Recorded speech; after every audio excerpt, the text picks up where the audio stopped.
Lorsque l'on arrive sur les lieux, à première vue, rien à voir, si ce n'est ces épaves de bateaux qui naviguent aujourd'hui sur les flots de l'indifférence la plus totale, échoués sans autre forme de procès.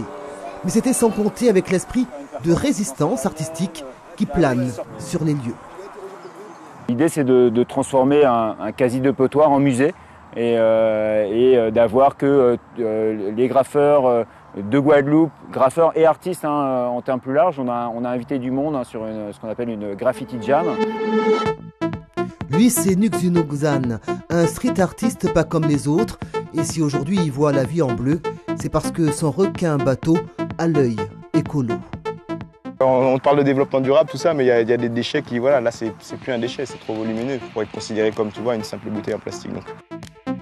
Une opération qui est loin d'être bateau. Et dès que l'on prend un peu de recul, on y voit bien des messages, les gestes qui disent « Tenez, regardez, là par exemple », eh bien ce sont les marins et leurs expressions diverses.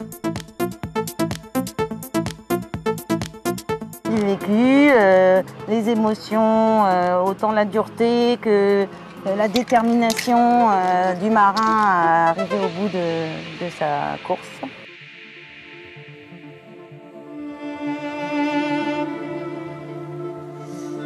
Espoir et puis un peu un coup de jet, un coup de gueule par rapport à la pollution. Et donc l'idée c'est de peindre une femme avec un masque à gaz qui regarde quelque chose dans le reflet, qui a quelque chose dans le reflet de son masque à gaz, une lueur.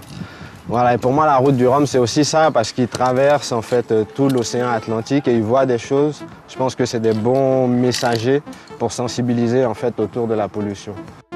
Une route du Rhum qui débride bien des esprits créatifs.